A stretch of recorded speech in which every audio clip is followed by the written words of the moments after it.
Shalom jemaat Tuhan. Saya undang setiap jemaat untuk bangkit berdiri. Hari ini kita akan memuji Tuhan karena kita bersuka cita hari ini, amin. Kita bekerja untuk Tuhan bukan untuk manusia, amin.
Hari ini kita mau memuji Tuhan lebih lagi. Masih bersuka cita kan hari ini? Amin.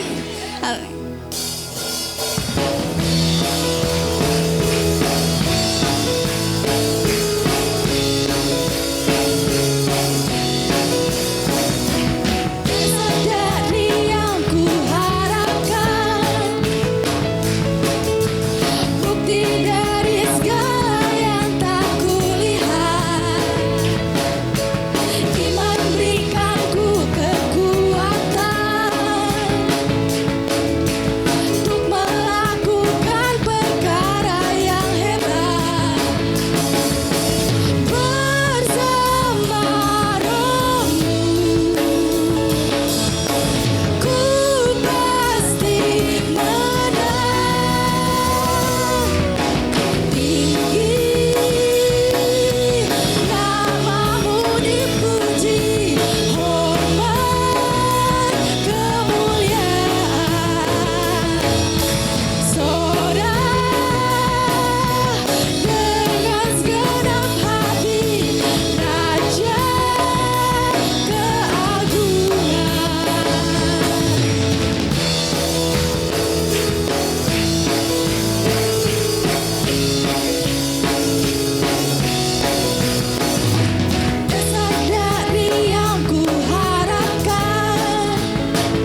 Suara kemuliaan untuk Tuhan, amin.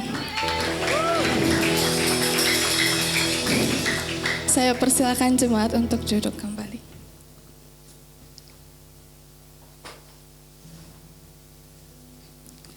Kita mau menyembah Tuhan lebih lagi. Kita mau masuk ke dalam hadirat-Nya pada pagi hari ini.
Bapa, kami percaya Tuhan, bahwa apapun yang menjadi setiap pergumulan kami, Engkau mau mendengarkan setiap doa kami Tuhan. Apapun yang menjadi permasalahan hidup kami Tuhan, biarlah kami serahkan semuanya ke dalam tangan-Mu Tuhan. Hanya Engkau satu-satunya yang mampu mengubahkan setiap hidup kami Tuhan. Kuasa-Mu dan Roh-Mu Tuhan melingkupi setiap perjalanan kaki kami Tuhan.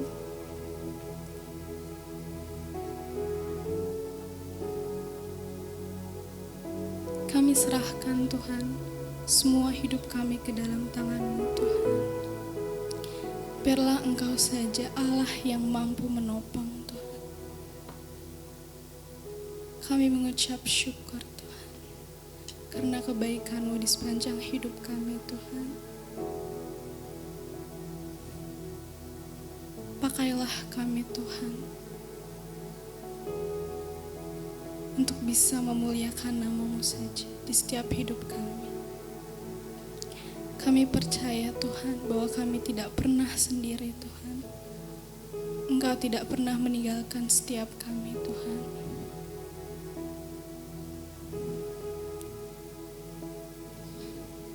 Engkau selalu menerima kami Tuhan, apapun yang menjadi kondisi kami Tuhan. Kami mengucap syukur Tuhan. Hari ini kami akan mendengarkan firman-Mu Tuhan. Kau berkati orang yang akan melayani. Biarlah hati kami terbuka Tuhan. Apa yang menjadi firman-Mu Tuhan, Engkau sampaikan kepada kami hari ini Tuhan. Sehingga bisa mengubahkan setiap hidup kami Tuhan. Pikiran kami Tuhan diubahkan menjadi sesuatu yang baru Tuhan. Kami percaya Tuhan. Kami mau menjadi mendengar firman-Mu Tuhan dan menjadi saksi-Mu Tuhan. Kau berkati setiap kami Tuhan yang akan mendengarkan firman-Mu. Urapilah setiap kami Tuhan dengan Roh Kudus. Sehingga firman-Mu bisa menjadi rema bagi kehidupan kami Tuhan. Kami mengucap syukur Tuhan. Dalam nama Tuhan Yesus.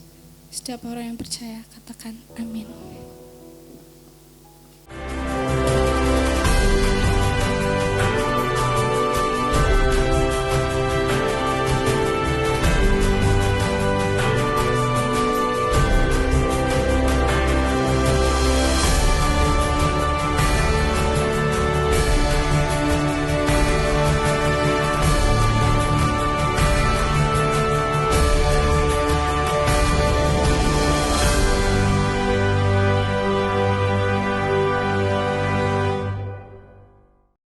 Puji Tuhan. Haleluya, shalom. Pasca atau setelah saya masuk sekolah misi tahun 2000, saya ingat saya masuk ST Inti antara mungkin tahun 2001-2002 ketemu dengan seorang figur perempuan yang saya lihat kok kakak ini semangat sekali di dalam pelayanan misi. Ya.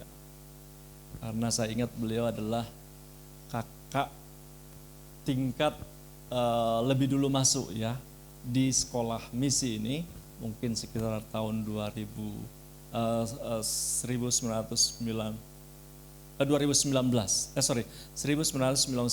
ya.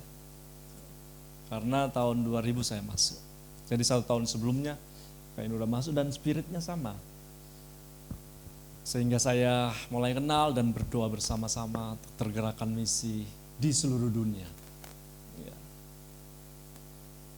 Rupanya ketika tahun 2019 saya juga diundang di sekolah misi, kali ini saya mengajar. Kakak ini tetap memiliki semangat yang sama, saya perhatikan tetap memiliki semangat yang sama dalam pelayanan misi.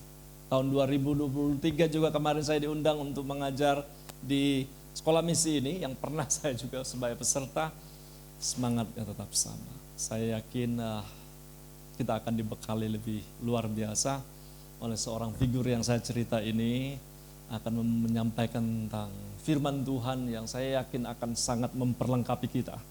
Ya, beliau bersama dengan tim, kita sambut Ibu Roskentina Sirait dari Lembang. Puji Tuhan.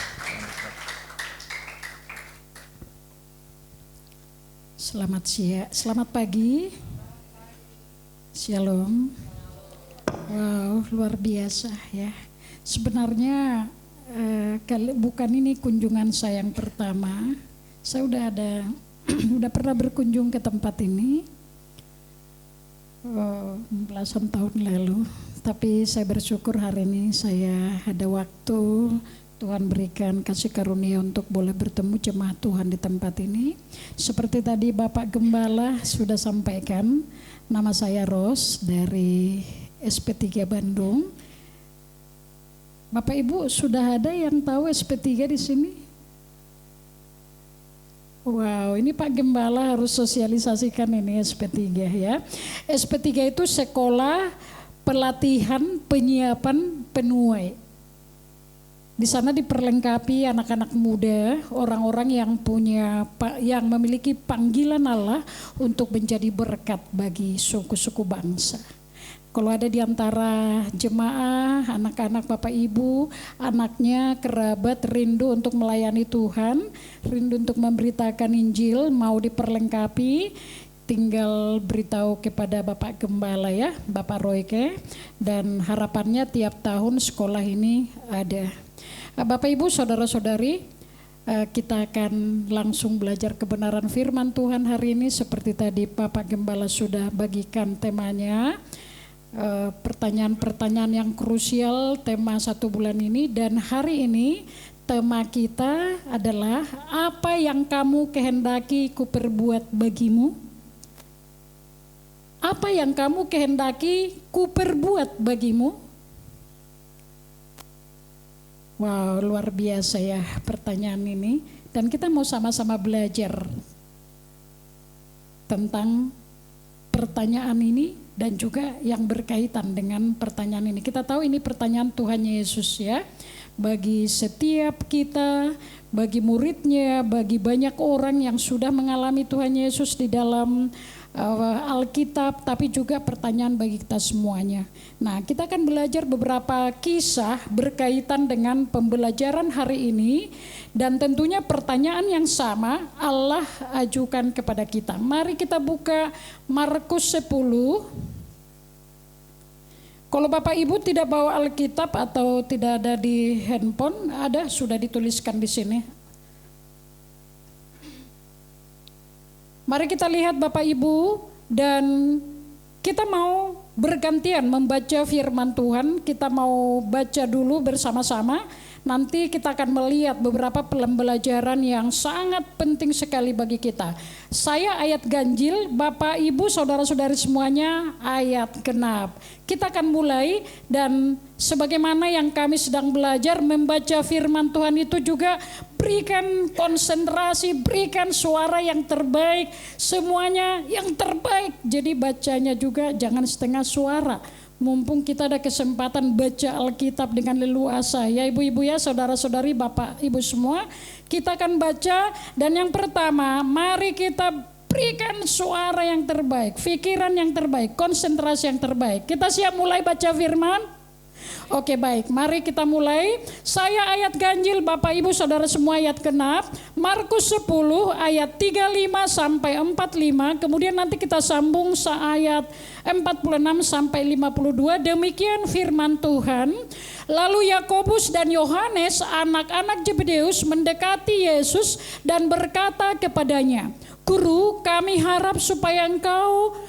Ya, ini versi yang, kalau yang terjemahan versi kedua belum ada di Alkitab ya, tapi saya coba ambil yang bagian atas terjemahan kedua ya, saya ulangnya.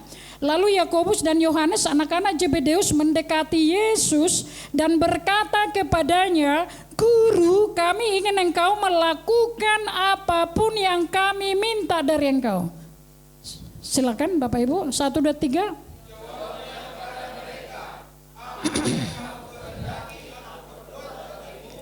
Lalu kata mereka, perkenankanlah kami duduk dalam kemuliaan-Mu kelak, yang seorang lagi di sebelah kanan-Mu, yang seorang di sebelah kiri-Mu.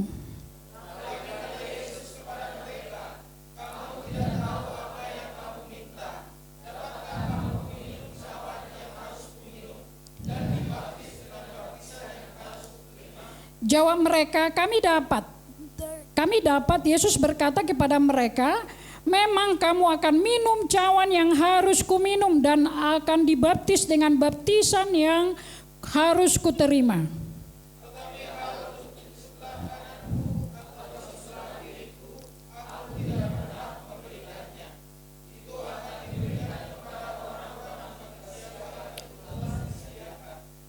Mendengar itu, ke-10 murid yang lain menjadi marah kepada Yakobus dan Yohanes.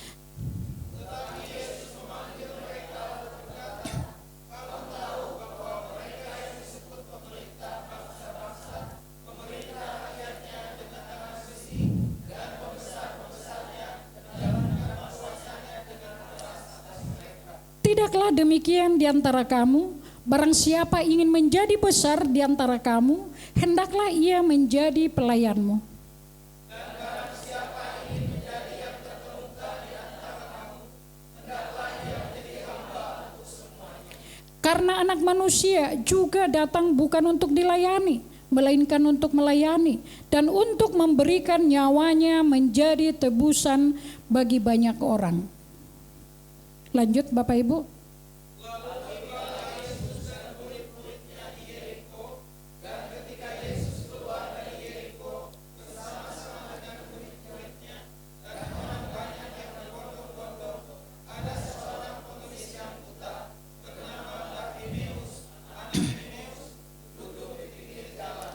Ketika didengarnya bahwa itu adalah Yesus orang Nazaret, mulailah ia berseru, Yesus anak Daud, kasihanilah aku.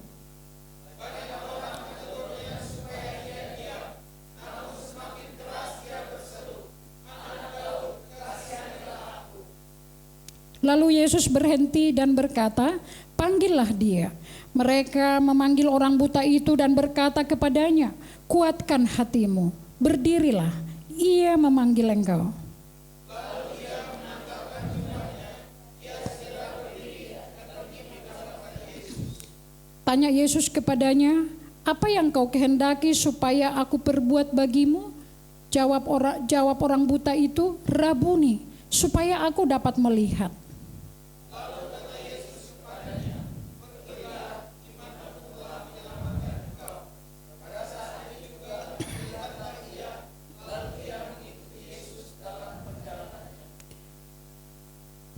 Puji Tuhan Bapak Ibu untuk firman yang kita sudah baca. Nah, di dalam kisah ini, di dalam 2 perikop ini kita melihat ada situasi yang berbeda, ada orang-orang yang berbeda dan situasi yang berbeda tadi, orangnya berbeda tapi Yesus serupa dengan mereka. Tapi kita akan lihat ada 2 kisah yang berbeda dan jawaban yang berbeda. Nah, kita melihat di dalam Markus 10 ayat 35 sampai 45, kita melihat di situ bahwa Yesus bertanya ketika murid-muridnya datang kepada dia, Yakobus dan Yohanes anak-anak Zebedeus mendekati Yesus, Guru, kami harap supaya engkau melakukan apa saja yang kami minta daripada engkau. Kemudian pertanyaan Tuhan Yesus jawabnya kepada mereka, apa yang kamu kehendaki aku perbuat bagimu? Dan pertanyaan yang sama Yesus ajukan kepada Bartimeus, orang buta itu. Di situ Yesus bertanya kepada dia, tanya Yesus, apa yang kau kehendaki supaya aku perbuat bagimu? Pertanyaan yang sama, tapi kita bisa melihat apa yang menjadi jawaban dari Tuhan Yesus. 2 situasi yang berbeda, orang-orang yang berbeda, pertanyaannya sama, tetapi jawabannya berbeda. Nah, kita bisa melihat dari Markus 10 ayat 35 sampai 45, ketika Yesus bertanya, apa yang kau kehendaki aku perbuat bagimu? Nah, kita melihat di situ Yohanes dan Yakobus meminta kepada dia, berikanlah kami tempat, yang satu orang di sebelah kananmu, yang satu orang di sebelah kirimu. Tetapi kita melihat jawaban Yesus di ayat 38, di situ dikatakan, engkau tidak mengerti apa yang kau minta. Dapatkah engkau meminum cawan yang aku minum? Dapatkah engkau menerima baptisan yang akan aku terima? Dan Yesus menjelaskan bagaimana di situ bahwa pemerintah memerintah dengan tangan besi. Penguasa memerintah dengan keras, tapi aku datang untuk melayani, bukan untuk dilayani. Nah, kita melihat di situ bagaimana Tuhan Yesus melihat motivasi dari murid-murid.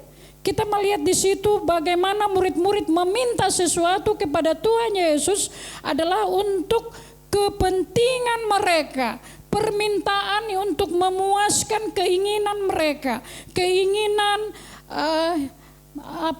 ego mereka. Mereka berpikir bahwa mengikut Yesus itu berbicara tentang kuasa seperti yang dimiliki oleh pemerintah-pemerintah. Tetapi Yesus menjelaskan di situ bahwa pengikut Tuhan Yesus bukan memerintah seperti pemerintah di dunia, tetapi sebagaimana dia katakan, aku datang untuk melayani, bukan untuk dilayani. Jadi kita bisa melihat bagaimana motivasi murid-murid Tuhan Yesus meminta di situ adalah meminta karena untuk memuaskan ambisi mereka, untuk memuaskan keinginan mereka, dan di situ kita melihat apa jawaban Yesus. Engkau tidak tahu apa yang kau meminta. Singkatnya, Yesus tidak mengabulkan permintaan mereka dan memberikan pengertian kepada mereka bagaimana seorang pengikut Tuhan. Kemudian kita melihat pertanyaan yang sama diajukan kepada Bartimeus ketika Yesus keluar dari Yeriko dan bersama-sama dengan muridnya. Di situ ada seorang buta namanya Bartimeus. Ketika Bartimeus melihat bahwa itu Yesus dari Nazaret, dia berseru kepada Yesus, "Yesus, anak Daud, kasihanilah aku." Dan orang banyak melarang dia, jangan berteriak-teriak, begitulah kira-kira ya, karena begitu banyak orang yang ada di situ. Tetapi Yesus mendengar seruan orang buta tadi. Apa respon Tuhan Yesus di situ? Di sini dikatakan lalu Yesus berhenti dan berkata, "Panggillah dia." Mereka memanggil orang buta itu dan berkata kepadanya, "Kuatkan hatimu, berdirilah, ia memanggil engkau." Nah, lalu ia menanggalkan jubahnya, ia segera berdiri pergi mendapat Yesus. Nah, tanya Yesus kepadanya, "Apa yang kau kehendaki supaya aku perbuat bagimu?" Jawab orang buta itu, "Rabuni, supaya aku dapat melihat." Dan kita melihat jawaban Yesus di situ, "Pergilah, imanmu telah menyelamatkan engkau." Pada saat itu juga melihatlah dia, lalu ia mengikuti Yesus dalam perjalanannya. Kesimpulannya, Yesus mengabulkan permohonan dari Bartimeus. Dia disembuhkan. Dua kisah ini Bapak Ibu, ini menjadi refleksi bagi kita di dalam perjalanan kita mengikut Tuhan. Kita tahu di dalam Matius 7 ayat 7, doa berbicara meminta. Mintalah maka akan diberikan kepadamu. Doa berbicara tentang meminta, menaikkan permohonan. Hak istimewa yang Tuhan berikan bagi kita untuk meminta kepadanya. Dan di sini dikatakan Yesus sendiri berbicara, "Apa yang kau kehendaki aku perbuat bagimu." Dan hal yang sama selalu Tuhan berikan kesempatan kepada kita 24 jam sehari. Pertanyaan Tuhan Yesus itu diberikan kepada kita. Apa yang kau kehendaki aku perbuat bagimu? Apa yang kau kehendaki aku perbuat bagimu? Ungkapan yang luar biasa. Kesempatan bagi kita untuk memohon kepada Dia, meminta kepada Dia. Bagaimana kehidupan doa kita selama ini Bapak Ibu? Apakah kita sudah mengalami suatu kehidupan doa yang luar biasa? Tuhan, Engkau menjawab lebih dari apa yang ku minta. Tuhan, Engkau sedang selalu mendengarkan doaku. Wow, luar biasa kalau kita sudah memiliki kehidupan doa yang demikian. Bahkan kita selalu ada saja yang kita mau ceritakan setiap hari kepada orang di sekitar kita. Karena begitu banyak jawaban-jawaban doa, permintaan-permintaan kita Tuhan jawab. Dan memang Tuhan memberikan kasih karunia itu kepada kita. Tuhan mau doa-doa kita menjadi doa yang dikabulkan. Tetapi bagaimana dengan perjalanan hidup kita mengikut Tuhan? Bagaimana kita berdoa selama ini Bapak Ibu? Apakah sudah seperti Bartimeus? Doa-doa dan permohonan yang dikabulkan? Atau apakah ada di antara kita? Wah, gimana ini? Saya udah berdoa, kok belum Tuhan jawab? Sudahlah, sudah lama sekali saya berdoa, enggak Tuhan jawab-jawab juga. Sebagian orang memilih ketika doa-doanya belum dikabulkan, memilih bertekun seperti seorang janda yang datang kepada hakim. Tapi sebagian dan tidak sedikit orang yang jadi tawar hati. Tuhan tidak dengar doaku, bahkan tidak berhenti berdoa. Bagaimana Bapak Ibu, saudara-saudari semuanya? Perjalanan hidup kita mengikut Tuhan. Kehidupan doa itu bagaikan nafas bagi kita. Berarti Tuhan memberikan kesempatan kepada kita menaikkan permohonan, menaikkan permintaan setiap hari. Tapi apakah kita sudah menjadi pribadi yang selalu bersuka cita, terkagum-kagum sama Tuhan? Karena kita melihat Tuhan, Engkau mendengar doaku. Bahkan Engkau menjawab lebih dari apa yang aku minta. Yang mana kehidupan doa kita selama ini Bapak Ibu? Sudahkah menjadi doa-doa yang luar biasa? Bahkan lebih dari apa yang saya minta, Tuhan kabulkan. Bahkan sebelum saya ngomong pun Allah sudah kabulkan. Atau sekali lagi ada kita merasa, waduh, di mana ya Tuhan ini ya? Saya sudah puasa, saya sudah berapa lama berdoa, dan itu tadi menghasilkan 2 respon. Ada yang tawar hati, meragukan Tuhan, undur, berhenti berdoa. Tetapi ada juga orang yang semakin bertekun. Nah, dari 2 kisah ini bisa menjadi refleksi bagi kita, bagi kehidupan doa kita. Mengapa doa tidak dikabulkan? Mengapa permintaan tidak dikabulkan? Mari kita lihat slide. Kita melihat mengapa doa tidak dikabulkan. Kalau kita melihat dari kisah Markus 10 ayat 37 sampai 38. Bagaimana ya Yakobus dan Yohanes, Guru, kami mau Engkau mengabulkan apa saja yang kami minta. Apa yang Kau kehendaki aku perbuat bagimu? Jikalau Engkau di dalam kemuliaan-Mu kelak, buatlah kami 1 orang di sebelah kanan-Mu, 1 orang di sebelah kiri-Mu. Dan kita melihat jawaban Yesus, Engkau tidak mengerti apa yang Kau jawab. Dan saya yakin Tuhan melihat motivasi Yohanes dan Yakobus. Ketika kita berdoa, Tuhan melihat motivasi hati kita. Sebagaimana yang dilakukan Yakobus dan Yohanes, mereka meminta tidak sesuai dengan kehendak Tuhan. Mereka meminta sesuai dengan keinginan mereka, memuaskan ambisi mereka. Mengharapkan kedudukan seperti yang dimiliki oleh pemerintah dunia ini. Padahal Bukan itu yang menjadi kehendak Tuhan. Kehendak Tuhan justru yang terbesar menjadi yang terkecil, yang terkemuka menjadi hamba bagi semuanya. Situasi yang sangat berbeda Bapak Ibu, dan kita melihat Tuhan tidak mengabulkan doa mereka karena tidak sesuai dengan kehendak Allah.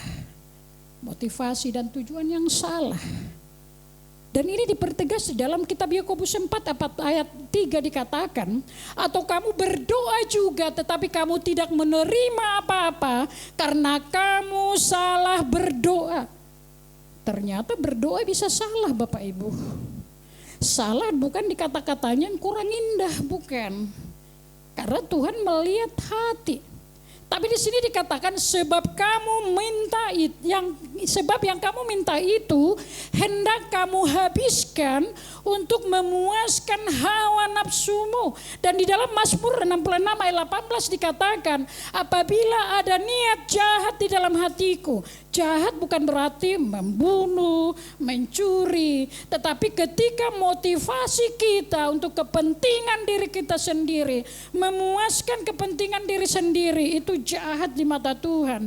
Dan di dalam Mazmur 66 ayat 18 dikatakan, apabila ada niat jahat di dalam hatiku, tentulah Tuhan tidak mendengar. Ini penting sekali Bapak Ibu, saudara-saudari. Selama ini kita berdoa, apakah kita benar-benar belajar bagaimana kita berdoa sesuai dengan kehendak Tuhan? Bagaimana supaya kita berdoa sesuai dengan kehendak Tuhan? Di dalam Yohanes 15 dikatakan, tinggallah di dalam aku di dalam engkau, firmanku di dalam engkau. Ketika kita hidup di dalam penyerahan hidup yang totalitas dengan Tuhan, bersekutu dengan Tuhan dengan firman-Nya, menjadikan firman-Nya yang menuntun hidup kita, menerangi hati dan pikiran kita, itu akan menuntun kita, mengajar kita bagaimana kita berdoa seturut dengan kehendak Tuhan. Jadi kalau kita banyak berdoa tapi tidak bersekutu dengan firman Tuhan, tidak hidup dalam penyerahan totalitas sama Tuhan, tidak hidup di dalam ketaatan, doa-doa kita akan lahir dari doa-doa yang bersifat kepentingan sendiri. Ya, ibu-ibu ya, kita lihat lagi slide. Yang di atas. Nah, jadi mari kita lihat di Yakobus dipertegas, salah berdoa. Karena motivasi kita, motivasi hati kita bukan untuk memuliakan Tuhan, tapi untuk kepentingan diri sendiri, memuaskan hawa nafsu kita. Dan ada motivasi-motivasi yang tidak memuliakan Tuhan, tapi untuk memuliakan diri sendiri atau untuk kepentingan kita. Nah pertanyaannya, kalau begitu apa kira-kira doa yang dikabulkan? Bagaimana kira-kira doa yang dikabulkan? Mari kita belajar dari kisah Bartimeus. Kalau kita melihat dari kisah Bartimeus, Bapak Ibu saudara-saudari, kita akan belajar bagaimana doa yang dikabulkan. Yang pertama, doa yang sesuai dengan kehendak Allah. Doa yang dinaikkan dengan mengerti kehendak Tuhan. Dan dia menaikkan doa-doa seturut dengan kehendak Tuhan. Dia tahu berkenan di hadapan Tuhan. Bukan seperti Yakobus dan Yohanes tadi. Dan di dalam 1 Yohanes 5 ayat 14 ini diperjelas lagi. Boleh kita baca bersama-sama Bapak Ibu saudara-saudari, 1, 2, 3. Dan inilah keberanian percaya kita kepadanya, yaitu bahwa Ia mengabulkan doa kita jikalau kita meminta sesuatu kepadanya menurut kehendak-Nya. Ia mengabulkan doa kita jika kita meminta sesuatu kepadanya menurut kehendak-Nya. Bapak Ibu saudara-saudari semuanya, kalau begitu bagaimana saya untuk berdoa sesuai dengan kehendak Tuhan? Di dalam Yohanes 15, 1-7 di situ dijelaskan. tinggallah di dalam aku di dalam engkau, firmanku di dalam engkau. Ketika kita membuat penyerahan totalitas sama Tuhan, mengikut Tuhan tidak setengah-setengah, menjadikan Dia menjadi pusat, menjadi raja, menjadi pemimpin, gembala dalam hidup kita, dan menjadikan firman-Nya sebagai penuntun, pedoman yang menerangi hati dan pikiran kita dan setiap tindakan kita, itu akan menuntun kita bagaimana berdoa seturut dengan kehendak Tuhan. Jadi kalau kita mau doa-doa kita menjadi doa-doa yang seturut dengan kehendak Tuhan, mutlak kita hidup di dalam penyerahan totalitas sama Tuhan. Menjadikan Dia menjadi Raja, Tuhan, tujuan dalam hidup kita.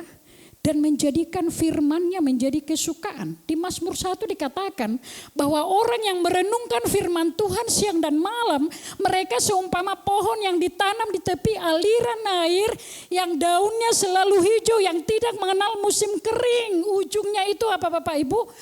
Apa saja yang diperbuatnya berhasil.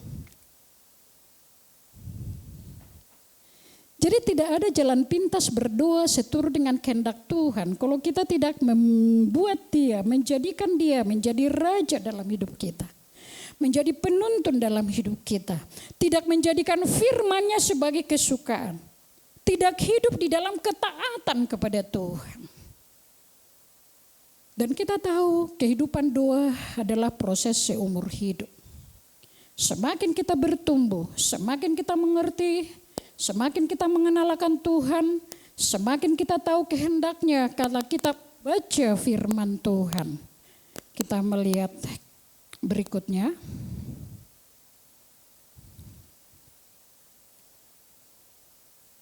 Yang pertama tadi doa yang seturut dengan kehendak Tuhan. Bapak Ibu sekali lagi kita sama-sama katakan doa yang dikabulkan. Yang pertama 1, 2, 3. Doa yang sesuai dengan kehendak Allah.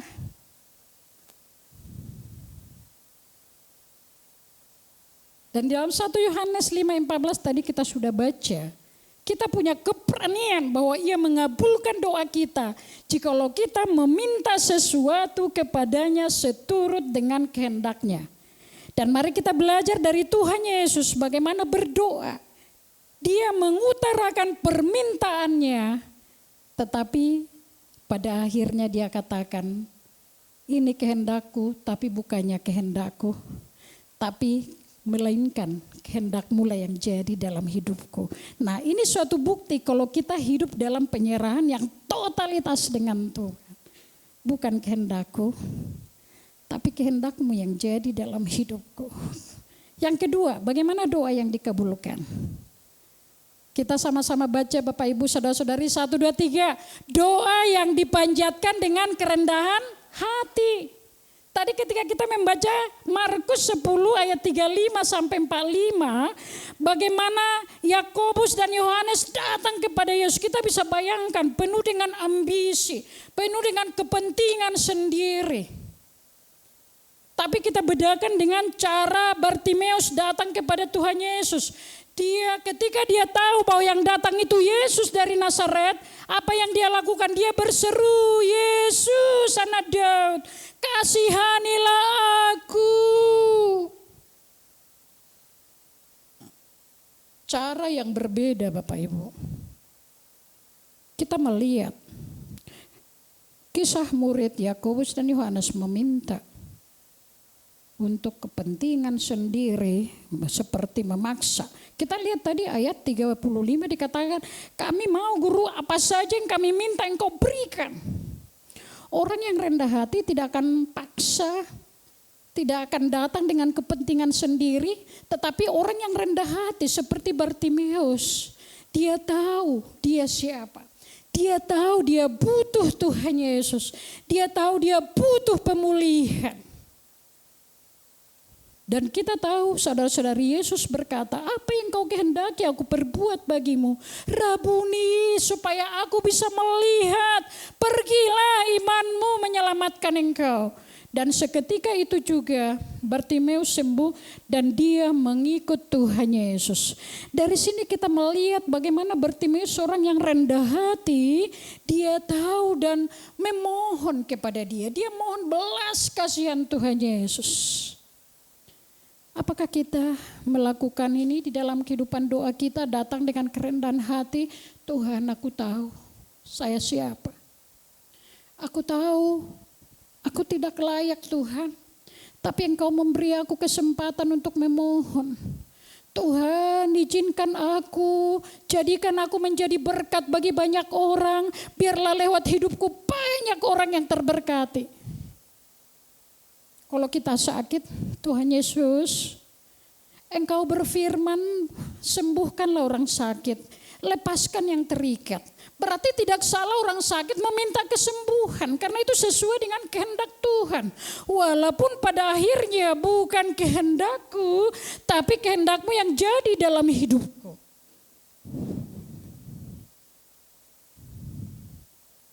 Mari kita memandang Allah itu sebagai Allah yang luar biasa.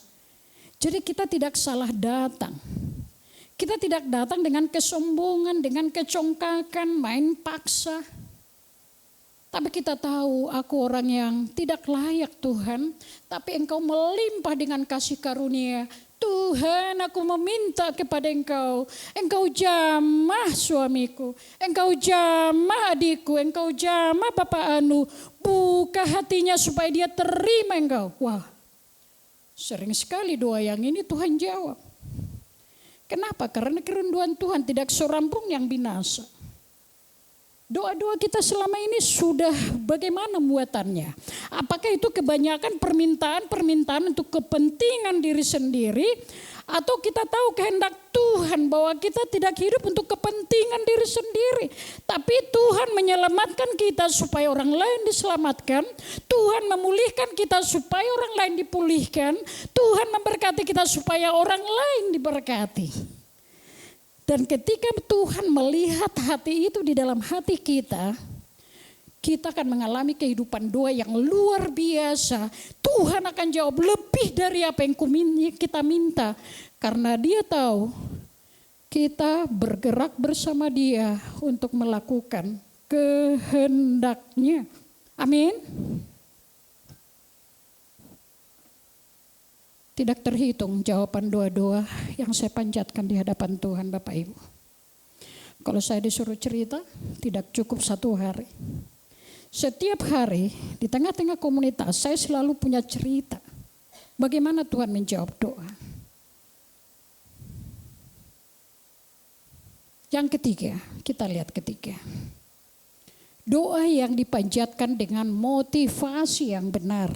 Tadi saya sudah singgung di dalam uraian Markus 10:35-45. Belajar untuk meluruskan hati kita. Berdoa dengan motivasi yang benar. Berdoa seturut dengan kehendak Tuhan. Berdoa untuk apa yang Tuhan kehendaki. Dan tidak berdoa untuk kepentingan diri kita sendiri atau untuk memuaskan hawa nafsu kita. Seperti dalam kitab Yakobus dan Mazmur tadi. Mari kita rendahkan diri di hadapan Tuhan. Selidikilah aku ya Tuhan. Lihatlah hatiku, apakah hatiku serong. Tuhan, periksa hatiku sebelum aku menghampiri Engkau. Ketika ada motivasi-motivasi yang tidak benar, itu dosa di hadapan Tuhan. Dan orang yang rendah hati, dia akan lembut dengan dosanya. Orang yang rendah hati tidak malu mengaku dosanya sekecil apapun dalam pikirannya. Ya Tuhan, ampuni saya. Tadi saya berpikir negatif, saya berpikir jelek tentang si Anu. Tuhan ampuni saya biarkan kekhawatiran membelenggu hidupku, ketakutan membelenggu hidupku. Ampuni saya Tuhan, ampuni saya. Periksa hatiku, tahirkan hatiku ya Allah, perlayakan aku menghampirimu dan ajari aku bagaimana aku berdoa kepada Engkau.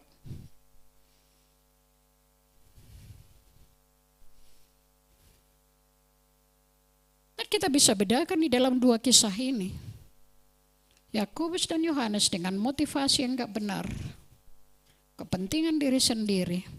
Tapi Bartimeus datang dengan motivasi yang benar. Dia tahu Tuhan Yesuslah jawaban dalam hidupnya. Tuhan Yesuslah jawaban bagi persoalannya. Dan dia berseru-seru dan dia bertekun. Yesus, Yesus, sudah dilarang diam. Yesus, Yesus, kasihanilah aku. Dia tidak malu berseru karena dia tahu Tuhan jawaban bagi hidupnya. Dan Tuhan tidak tawar-menawar, apa yang kau kehendaki aku perbuat bagimu? Rabuni, buat aku sembuh. Pergilah, imanmu menyelamatkan engkau. Dan saat itu juga dia sembuh. Dan kita lihat ujungnya saudara-saudari, ia mengikut Yesus dalam perjalanannya. Dia ikut melayani Yesus. Dia disembuhkan dan dia memberikan dirinya untuk mengikut Tuhan. Dia disembuhkan bukan untuk kepentingan dirinya sendiri. Apakah doa-doa kita naikkan karena kita tahu itu kehendak Tuhan dan supaya banyak orang yang diselamatkan, banyak orang dipulihkan, hidup kita dipakai menjadi berkat bagi banyak orang. Kita melihat lagi satu lagi. Doa yang dikabulkan, doa yang bagaimana? Yang keempat. Kita sama-sama katakan 1, 2, 3, Bapak Ibu Saudara, 1, 2, 3.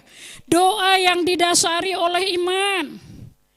Kita melihat Bartimeus di situ sembuh dan Yesus melihat imannya.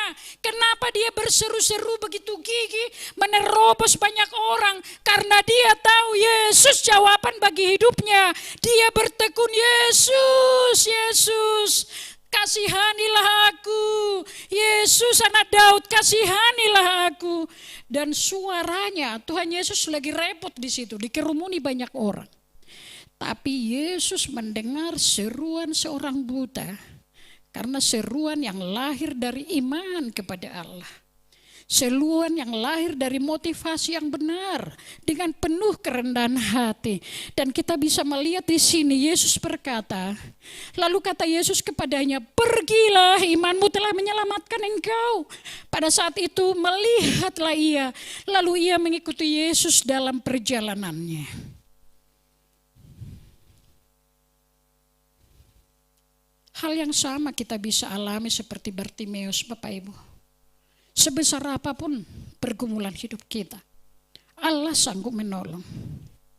Tapi apakah kita sudah berdoa seturut dengan kehendak Tuhan? Apakah kita sudah berdoa dengan penuh kerendahan hati, dengan motivasi yang benar, dengan iman? Dan kita mau baca satu lagi, Markus 11 ayat 24. Kita mau sama-sama baca ini. Dan diaminkan. 1 Markus 11:24. 1, 2, 3. Karena itu aku berkata kepadamu, apa saja yang kamu minta dan doakan, percayalah bahwa kamu telah menerimanya, maka hal itu akan diberikan kepadamu. Iman dasar dari segala sesuatu yang kita lihat dan bukti dari segala sesuatu yang tidak kita harapkan. Iman berbicara bukan apakah itu masuk akal atau tidak. Tapi kita berdoa, percayalah bahwa kamu telah menerimanya. Tapi jangan lupa nomor 1, 2, 3. Doa yang dinaikkan dengan sesuai kehendak Tuhan, doa yang dinaikkan dengan penuh kerendahan hati, doa yang dinaikkan dengan motivasi yang benar. Kalau itu sudah ada dan ada iman, apa saja yang kita minta dan doakan, percayalah kamu sudah menerimanya dan hal itu akan diberikan kepadamu. Amin. Seperti yang saya katakan tadi Bapak Ibu, kisah saya tidak terhitung tentang jawaban doa. Tentang poin yang keempat ini, sering sekali bahkan di dalam kesendirian, di dalam berkomunitas, saya bagikan satu kisah aja. Saya melayani Tuhan bersama komunitas. Kami itu berpindah-pindah kontrakan. Dan suatu waktu saya berkata kepada Tuhan, Tuhan, ini sudah banyak orang melayani bersama saya. Sampai kapan ini berpindah-pindah? Karena Bapak Ibu tahu kan kalau berpindah-pindah tidak mudah, repot bukan? Dan di rumah yang saya tinggali, apakah itu rumah kontrakan, satu yang saya komitmen selalu membuat menetapkan satu ruang doa setiap rumah. Dan saya masih ingat ketika itu dibagi dan satu ruangan khusus untuk ruang doa. Dan saya dan juga rekan-rekan melayani bersama saya berdoa di situ, bukan hanya sekali seminggu, tiap hari berdoa di situ. Suatu waktu saya curhat di ruang doa. Saya curhat, Tuhan kan bilang mintalah. Saya curhat, kita dengan Bapak itu luar biasa Bapak Ibu, bukan hanya, ya memang benar dia sebagai Tuhan, sebagai Bapa, tapi dikatakan aku adalah sahabatmu. Jadi teman curhat saya yang pertama adalah Tuhan Yesus. Jadi kalau saya lagi banyak hal yang saya perlu diskusikan, saya ngobrol sama dia di ruang doa. Dan ketika itu saya ngobrol di ruang doa, Tuhan Yesus, sampai kapan ini pindah-pindah, repot sekali, pelayanan padat, kalau pindah terus. Tuhan Yesus, bolehkah aku meminta kepada Engkau, izinkanlah kami untuk ada tempat yang menetap. Saya teringat dengan Abraham. Ada saatnya dia berpindah-pindah, tapi ada saatnya juga dia menetap. Saya ngobrol di ruang doa. Bapak Ibu, saya saksi atas peristiwa ini. Di ruang doa saya mendengar, aku akan memberikan rumah ini kepadamu. Bapak Ibu, yang punya rumah kontrakan ini sejak awal udah bilang bahwa rumah itu tidak akan dijual. Ketika itu saya ngobrol lagi, loh Tuhan, kata yang punya rumah ini tidak dijual karena ini rumah warisan. Tapi saya mendengar di situ, apa yang kamu terima dengan iman, nantikan dengan iman, dan itu jadi kepada Engkau. Tuhan, saya terima dengan iman, Engkau berbicara akan memberikan rumah ini, saya enggak ngerti caranya, saya mau terima dengan iman. Bapak Ibu saudara-saudari, 3 hari kemudian yang punya rumah datang ke tempat saya. Ibu, siapa tahu ibu mau beli rumah ini? Udah, saya mau beli rumah ini. Hah? Bukankah mereka kemarin bilang tidak akan jual? Tapi saya teringat, Tuhan, satu tanda Engkau sudah mengabulkannya. Kemudian PR yang berikutnya datang lagi saya sama Tuhan. Tuhan katanya kalau rumah ini dibeli harus dilunasi bulan sekian, itu kurang lebih 1 bulan. Tuhan, bagaimana dengan uangnya? Gitu kan? Ya, memang pikiran saya ketika itu bekerja juga. Di situ saya mendengar, apa yang kau terima dengan iman, nantikan dengan. Oke Tuhan, saya sudah pegang janjimu, Engkau sudah memberi rumah ini kepada saya. Bagaimana caranya? Saya tidak mengerti, tapi yang saya tahu Tuhan sudah mengabulkan. Bapak Ibu saudara-saudari, beberapa minggu kalian tahu Bapak Ibu kalau melayani Tuhan upahnya itu 24 jam sehari, ya 12 bulan setahun, upahku tidak beroleh upah. Tapi Tuhan tidak pernah membiarkan hambanya berkekurangan. Lumbung kita adalah lumbung Tuhan, lah lumbung kita. Amin.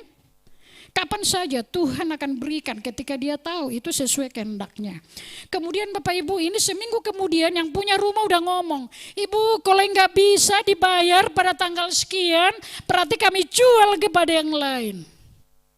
Saya Bapak Ibu, ya Pak Roy tahu. Saya orang yang paling pertama kerja, paling lama pulang, keliling-keliling lagi untuk seluruh daerah di mana pelayanan kita ada. Saya tidak ada sempat untuk bisa bekerja untuk menambah uang begitu, tetapi saya harus banyak memberitakan Injil, melayani, mendampingi hamba-hamba Tuhan. Saya ngomong kepada Tuhan, Tuhan bagaimana ini? Katanya tanggal sekian harus bayar. Tuhan bagaimana ini? Saya akui, itulah kemanusiaan saya.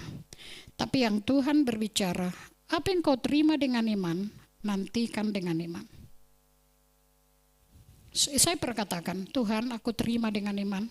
Beberapa hari kemudian tinggal 3 hari deadline. Saya ngobrol di ruang doa lagi. Tuhan, ini udah berapa hari lagi nih? Kata Tuhan sudah mengabulkan uangnya. Dan itu ratusan juta Bapak Ibu. Dan saya tidak punya kesempatan untuk membangun usaha. Dan ketika itu Bapak Ibu, saya berkata, Tuhan, terima kasih Tuhan, Engkau tidak pernah lalai menggenapi janjimu. Sejak awal Engkau yang berbicara di ruangan ini, rumah ini akan Kau berikan supaya kami tidak pindah-pindah dan hamba-hamba Tuhan bisa berdoa, bisa tinggal. Sekali lagi bukan untuk kepentingan saya. Saat ini ada 4 rumah berkat yang Tuhan berikan saya kelola, itu bukan untuk kepentingan saya. Tapi itu kepentingan kerajaan Allah, sebanyak mungkin murid-murid Tuhan, orang yang melayani, masyarakat, semuanya milik Tuhan. Saya hanya pengelola. Selesai saya berdoa Bapak Ibu. Dulu kan handphone tit masih begitu bunyinya. Selesai saya berdoa Bapak Ibu. Tuhan, saya terima janjimu. Engkau tidak pernah lalai menggenapi janjimu. Saya terima, Engkau sudah mencukupkan dana untuk rumah ini. Tit. Ros, itu berapa rumah yang kau tempati? Coba tanya. Oh, sudah tanya Pak, sekian begitu Bapak rohani saya. Dan dikatakan Ros sudah urus ke notaris, langsung hak milik dan sebagainya. Bapak Ibu, ini hanya satu contoh yang saya alami. Begitu banyak karya Tuhan yang terjadi. Dan semua orang, khususnya yang dekat dengan saya dalam melayani, seringkali kami berdoa untuk satu kebutuhan. Di dalam doa Tuhan jawab. Oh, Tuhan udah jawab, kita tunggu bagaimana cara Tuhan menjawab. Ketika engkau percaya bahwa engkau sudah menerimanya, itu akan diberikan kepadamu. Tetapi Bapak Ibu, jangan lupa nomor 1, nomor 2, nomor 3. Saya tidak akan perpanjang lagi Bapak Ibu, tapi biarlah hari ini menjadi sesuatu, terjadi titik balik dalam kehidupan kita. Kita dipilih oleh Tuhan bukan menjadi hidup biasa saja, tapi dalam Yohanes 15 ayat 16 dikatakan, bukan engkau yang memilih aku, tetapi aku yang memilih engkau, dan aku menetapkan engkau supaya engkau pergi dan menghasilkan buah. Aku menyertai engkau, dan kita melihat Tuhan memilih kita untuk suatu tujuan, diselamatkan untuk menyelamatkan, diberkati untuk memberkati, dipulihkan untuk memulihkan. Penyerahan hidup kita sama Tuhan, kecintaan kita dengan firman-Nya, menjadikan firman-Nya jadi pelita dalam hidup kita, menjadikan Dia sebagai raja dalam hidup kita, itu akan membuat kita bagaimana kita berdoa dengan mengetahui kehendak Allah. Doa yang sesuai dengan kehendak Allah. Yang kedua, berdoa dengan kerendahan hati, berdoa dengan motivasi yang benar, berdoa dengan iman. Saya yakin kehidupan kita tidak akan pernah sama. Amin. Saya ajak kita bangkit berdiri.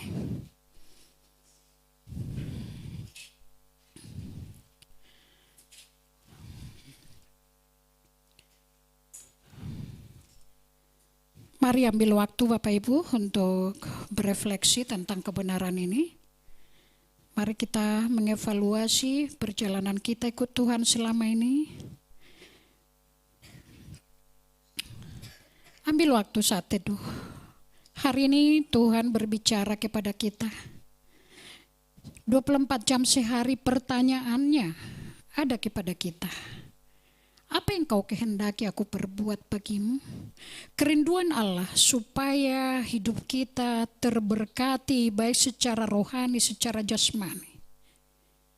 Dia sudah mati di kayu salib, mengkaryakan kelimpahan dalam hidup kita. Kelimpahan rohani, kelimpahan jasmani. Dan supaya Allah dimuliakan.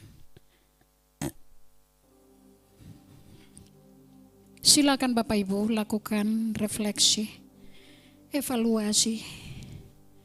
Bagaimana perjalanan hidup kita mengikut Tuhan? Bagaimana kehidupan doa kita selama ini?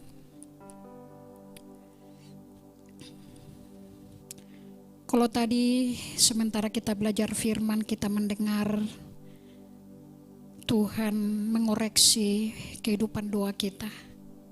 Kita mau doa kita dijawab, tapi kita tidak mau menyerahkan totalitas hidup kita. Setengah-setengah mengikut Tuhan, itu penghalang doa. Tinggallah di dalam aku di dalam engkau, firmanku di dalam engkau. Sudahkah kita membuat penyerahan hidup yang sepenuhnya kepada Tuhan? Sudahkah kita jadikan Dia menjadi Tuhan dan segala yang menuntun hidup kita? Bukan lagi kita yang memimpin hidup kita, tapi Dialah pemimpin kita, Dia gembala kita. Sudahkah kita mengizinkan Dia menuntun hidup kita? Sudahkah kita menjadikan kesukaan kita merenungkan firman Tuhan? Orang yang merenungkan firman Tuhan, mereka seumpama pohon yang ditanam di tepi aliran air, yang merambatkan akar-akarnya ke tepi air, yang tetap hijau daunnya, yang berbuah lebat pada waktunya. Apa saja yang diperbuatnya berhasil, dalam pengertian apa aja yang kita minta kepada Tuhan. Tadi dalam 1 Yohanes dikatakan, ini keberanian percaya kita, Dia mengabulkan doa kita ketika kita berdoa seturut dengan kehendak-Nya. Berdoa dengan motivasi yang benar, berdoa dengan kerendahan hati, berdoa dengan iman seperti seorang janda yang terus bertekun. Dia tahu itu kehendak Tuhan. Dia bertekun berdoa.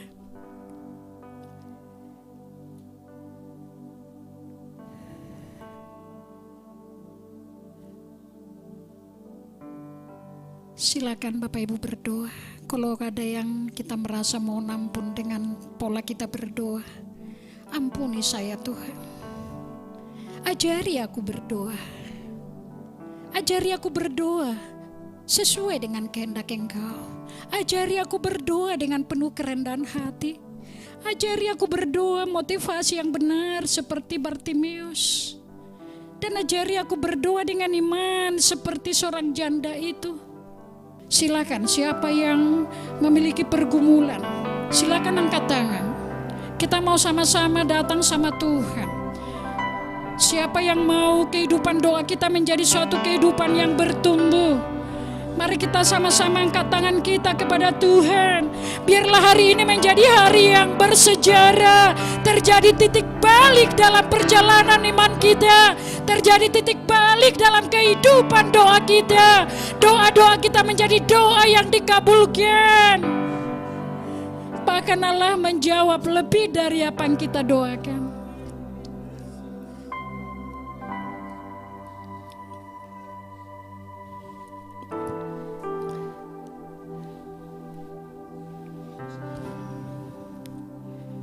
Silakan Bapak Ibu, Dia ada di tengah-tengah kita. Apa yang kau doakan, percaya engkau menerimanya. Hal itu akan diberikan kepadamu. Mari kita berdoa, Tuhan ajari aku berdoa. Ajari aku berdoa yang seturut kehendak Engkau Tuhan. Ajari aku berdoa dengan penuh kerendahan hati. Ajari aku berdoa dengan motivasi yang benar. Ajari aku berdoa ketika Engkau menilik hatiku, ada iman di sana.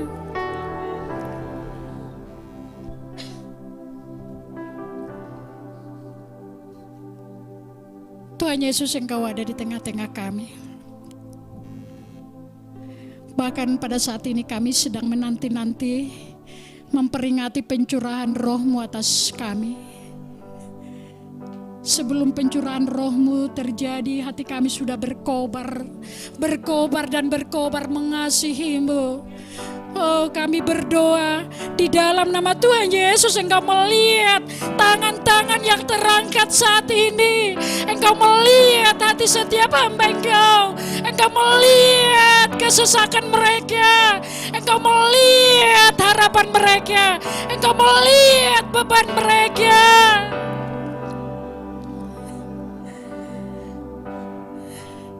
Berbicaralah secara spesifik kepada setiap hamba Engkau. Biarlah setiap hamba Engkau yang di ruangan ini hari ini dipuaskan dipuaskan oleh jawaban-Mu. Walaupun jawaban itu seperti jawaban Engkau kepada Yakobus dan Yohanes, tapi kami mau mengalami titik balik. Kami mau berdoa seturut kehendak Engkau. Kalau ada di antara hamba Engkau berdoa seperti Bartimeus, Tuhan dengarkan erangan setiap hamba-Mu. Kalau ada yang sakit, dalam nama Tuhan Yesus, buat mereka sembuh dalam nama Yesus. Kesembuhan daripada Engkau mengalir saat ini, mengalir dalam nama Yesus.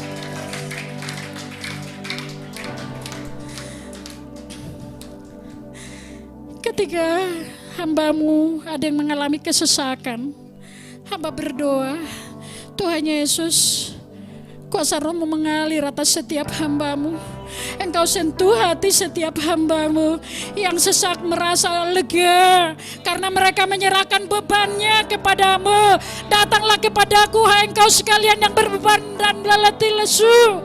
Pikul aku dan belajarlah daripadaku, sebab aku lemah lembut dan murah hati, dan beban-Mu pun terasa ringan. Terima dengan iman bahwa seluruh beban kita sudah dipikul Tuhan Yesus di kayu salib. Bagian kita menyerahkan seluruh beban kita, mempercayai Dia lebih besar dari semua persoalan itu. Kalau ada di antara kita yang sedang bergumul untuk pertobatan anggota keluarga atau orang-orang dikasihi, untuk pertumbuhan iman mereka, ini sesuai kehendak Allah Bapak Ibu. Allah mau supaya setiap orang diselamatkan.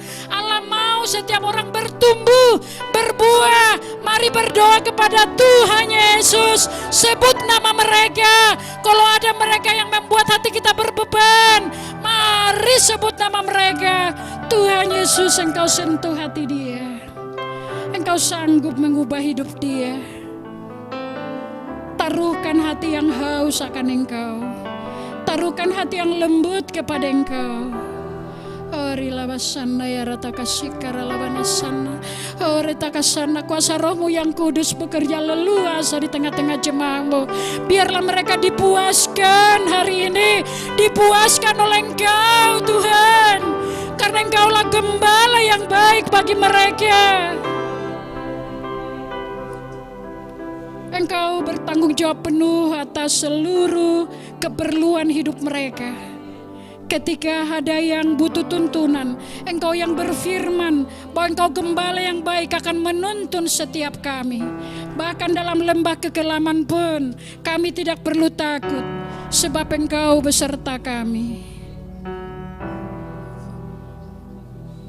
Biarlah setiap hamba Engkau boleh kembali dari tempat ini dengan sesuatu yang baru, kehidupan doa yang baru disegarkan, dan mereka akan mengalami banyak mujizat Engkau, doa-doa yang dikabulkan, dan Roh-Mu yang kudus yang mengajar setiap hamba Engkau bagaimana berdoa seturut dengan kehendak Engkau.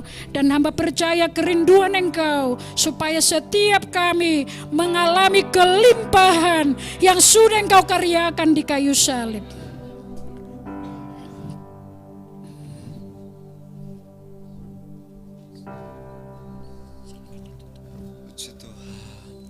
Saya merasa bahwa Tuhan sedang punya maksud terindah bagi setiap kita.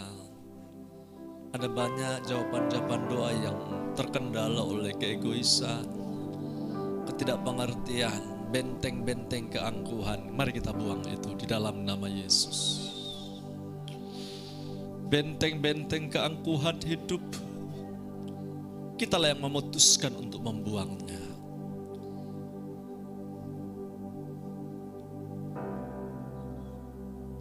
Roh Kudus ada di tengah-tengah kita. Betapa Dia ingin memberikan apa yang kita perlukan, karena itu sesuai dengan kehendak-Nya. Tapi pertanyaannya, apakah engkau sudah menjadi orang yang dapat dipercaya untuk jawaban doa yang dahsyat itu? Apakah engkau mampu mengelola kepercayaan jawaban-jawaban doa itu? Ada saatnya Tuhan berkata, Ya, aku mendengar Tuhan. Ada saatnya dia berkata tunggu, tapi engkau tidak begitu sabar untuk menantinya. Mari miliki iman seperti firman Tuhan katakan, engkau telah menerimanya. Engkau telah menerimanya. Kita menantikan cara dengan iman. Cara Tuhan berkarya menggenapi rencana Tuhan. Saya pun tertemplak dengan firman Tuhan saat ini. Mengaku bahwa terima kasih untuk firman Tuhan ini. Ada beberapa hal yang saya nantikan. Saya diajar oleh firman Tuhan untuk menantikan dengan iman. Menanti dengan iman. Selidiki oleh Roh Kudus, motivasi di dalam menaikkan doa. Murnikan hati. Biarlah kebenaran firman Tuhan menjadi ukuran. Apakah doa-doa yang kita naikkan sesuai dengan kehendak Tuhan atau bukan. Memiliki kerendahan hati terus, motivasi yang benar di hadapan Tuhan. Kalau engkau telah meminta, percaya bahwa Tuhan telah mendengarnya. Percaya bahwa Tuhan telah menyediakannya. Engkau tinggal menantikan caranya, cara yang terbaik. Asal engkau tidak berputus asa, gak lemah. Tiba waktunya Tuhan menggenapi janjinya. Dengan cara yang ajaib, dengan cara yang ajaib. Aku percaya itu dengan cara yang ajaib. Kau menginginkan usahamu diberkati lebih lagi. Mohon kemampuan dari Tuhan juga untuk mengelola dengan baik. Tidak membuat engkau semakin jauh dari Tuhan dengan jawaban doa itu. Kalau engkau meminta usahamu semakin diberkati, apakah dengan usaha diberkati engkau tidak semakin jauh dari Tuhan? Atau mungkin engkau semakin sibuk dan lupa akan Tuhan? Mari Tuhan mau engkau semakin mementingkan relasimu dengan Tuhan. Dan kehendak Tuhanlah yang harus terjadi atas hidupmu. Upayamu akan sia-sia kalau bukan Tuhan yang menjawab doa. Sebabnya terus harapkan Tuhan. Minta Tuhan juga memberi kemampuan untuk mengelola apa yang menjadi jawaban doa yang Tuhan percayakan kepadamu. Roh Kudus, terima kasih untuk firman Tuhan. Terima kasih untuk pemakaian Allah atas hidup hamba-Mu. Makasih Tuhan untuk rencanamu dalam hidupnya. Makasih Tuhan untuk Ibu Roskin, Tina, Sirait. Sebagai hamba Tuhan telah menyampaikan firman Tuhan. Pakai beliau di dalam kepemimpinan di SP3, Sekolah Pelatihan Penyiapan Penuai. Beberapa usaha misi di dalam mengelola semua kepercayaan Tuhan, membina, membimbing dan mengutus orang-orang dalam ladang garis depan, pekerja garis depan. Di mana ladang itu tidak mudah. Beri hikmat, beri kekuatan, semangat ilahi terus berkobar dalam hidupnya. Berkati anaknya Lestari, berkati juga rekan-rekan sekerjanya, orang-orang yang dibimbingnya, sehati, sepikiran. Tujuan pelayanan misi di mana kabar Injil semakin didengar dan mengubahkan banyak orang. Pelayanan-pelayanan suku-suku yang terabaikan Tuhan berkati dengan jiwa-jiwa yang berseru, bertelut, mengakui Yesus Kristus sebagai Tuhan dan Juru Selamat dan hidup sesuai dengan firman. Terima kasih Tuhan firman Tuhan ini di dalam nama Tuhan Yesus. Amin.